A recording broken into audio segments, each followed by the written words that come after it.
Nimeni on Erkki Aho, olen Kalajoen kaupunginvaltuuston varapuheenjohtaja. Nyt minulla on 6. valtuustokausi menossa. Olen avoin, rehellinen, oikeudenmukainen, tasapuolinen ja kunnioitan Suomen lakia ja vaadin lain kunnioitusta muiltakin.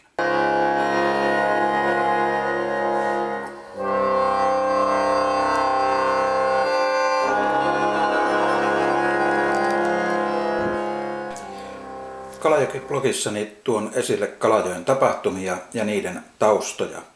Minulla on oman yhteiskunnallisen asemani takia monista asioista sisäpiirin tietoa, jota ei tiedotusvälineistä muualta löydy. Lisäksi pitkäaikainen ja monipuolinen kokemukseni ja tietämykseni eri aloilta sekä syvällinen perehtyminen asioihin antavat asioille erilaisen näkökulman kuin tavallisen toimittajan tekemä leipäpapin työ, mikä on useimmiten tiedottajan, ei toimittajan näkökulma asioihin ilman kritiikin häivääkään. Periaatteenani on, että rehellinen työ voittaa kaiken.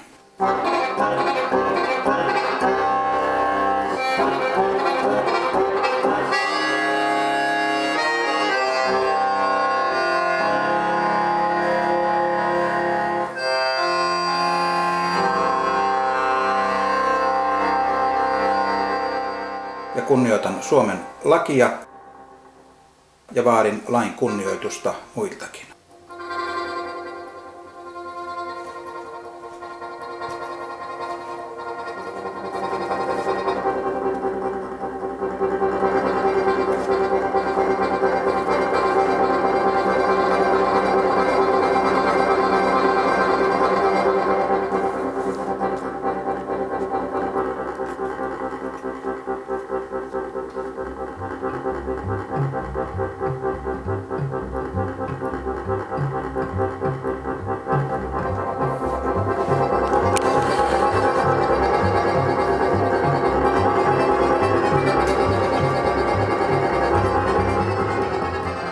Päiväkirjassani kerron päivittäisistä tapahtumista, uutisista ja tuntemuksistani. Päiväkirjassani on myös mietelauseita, jotka ovat tietynlaisia ajatusten tiivistelmiä, kuten esimerkiksi paistaa se päivä risukasaankin tai kyllä ahkeruus komankin onnen voittaa. Päiväkirjassani on myös linkkejä lauluihin, jotka ovat jääneet jostain syystä mieleeni, sekä loppukevennyksiä vitsien ja YouTube-esitysten muodossa. Ilo pintaa vaikka syvään märkänis. Terveys ja liikunta ovat minulle tärkeitä asioita ja siksi pidän niistä seurantaa.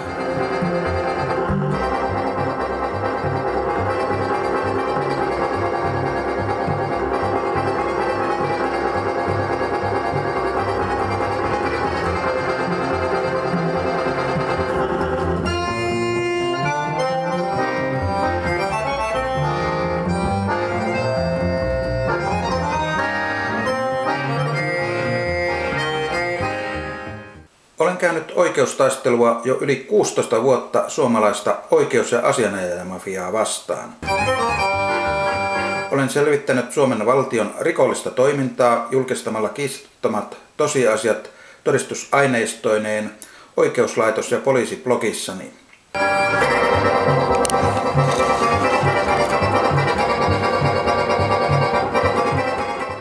Minun mielestäni Suomi ei ole oikeusvaltio. Mielestäni laillisuusvalvonta on kansalaisten pettämistä verovaroilla ja virkavastuulla. Koska laillisuusvalvonta ei toimi, niin virkamiehet voivat toimia villisti ja vapaasti kuin siat vatukossa. Mielestäni korkeimman oikeuden toiminta ei ole tästä maailmasta. Korkeimman oikeuden presidentin valintakin muistuttaa paavin valintaa, kuitenkin ilman savumerkkejä.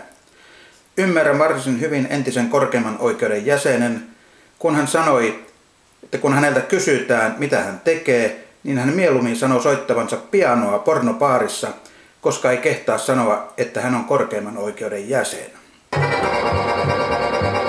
Ei voi välttyä vaikutelmalta, että poliisin toiminta on Suomessa täysin korruptoitunutta hyvävelitoimintaa.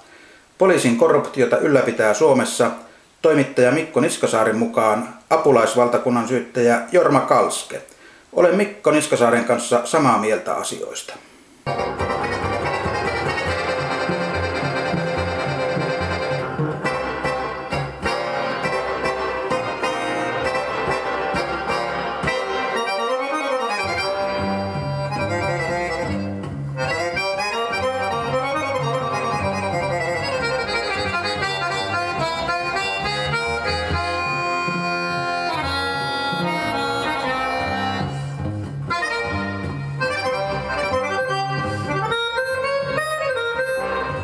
Natura-blogissani olen tuonut esille sen, että korkein hallinto-oikeus on tehnyt noin 700 väärää Natura-päätöstä, ja tätä asiaa pyritään niin Suomen viranomaisten kuin EU-komissionkin toimesta salaamaan.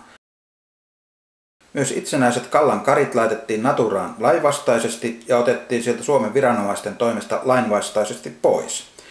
Suomen Natura on toteutettu EU-direktiivien vastaisesti ja EU-tuomioistuinten päätösten vastaisesti.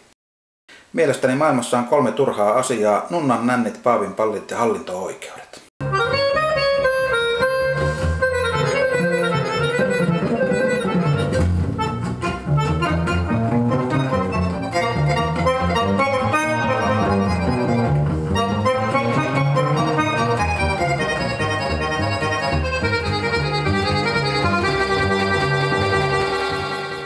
Blogeissani on myös politiikka-blogi ja siellä olen selvittänyt enemmänkin asioiden taustoja ja niiden vaikutuksia, miten päätökset ovat tehty.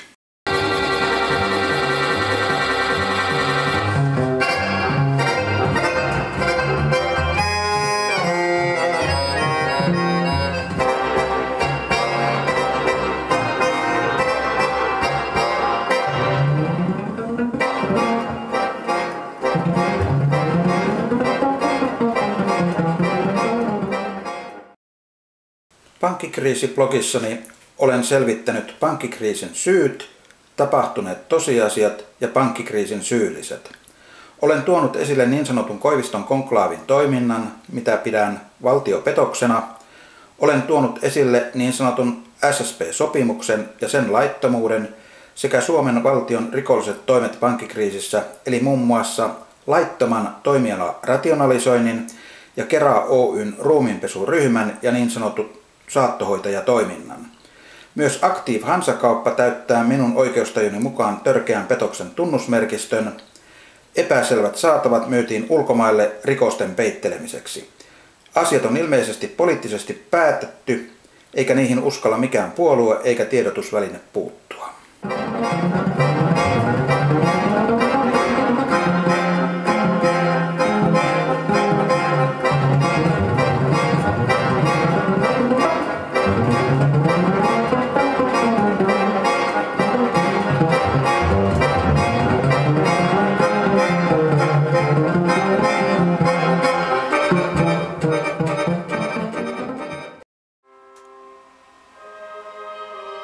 Suomen historia-blogillani on blogeistani kaikkein eniten lukijoita. Siinä blogissa aikalaiset kertovat tapahtumista omakohtaisia kokemuksia ja tuntemuksia, ja ulkopuoliset tarkkailijat esittävät omat arviointinsa tilanteista ja tapahtumista.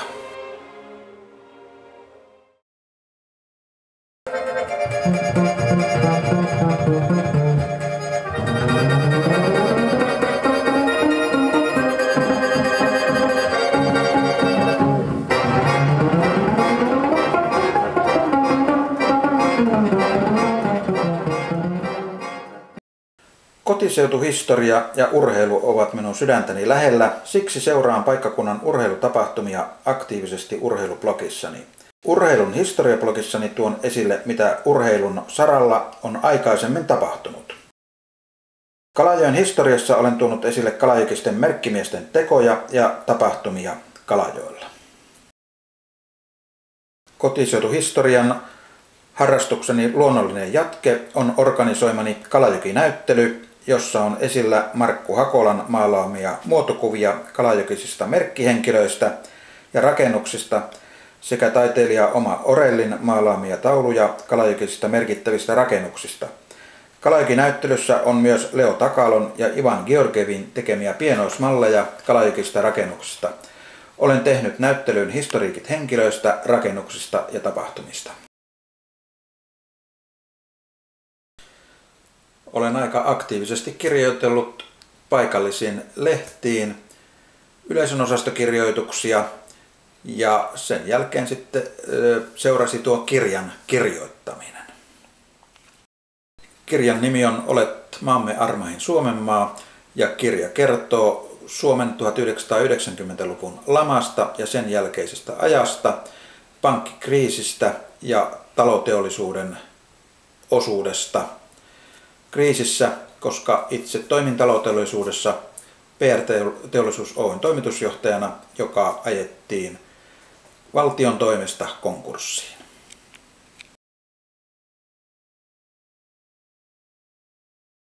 6 eri puolueesta näistä asioista, mutta mitään ei tutkittu. Joo, tässä on tasavallan presidentti Tarja Halonen katsoo, että ei voi puuttua asiaan, ja hän on kuitenkin koulutukseltaan juristi.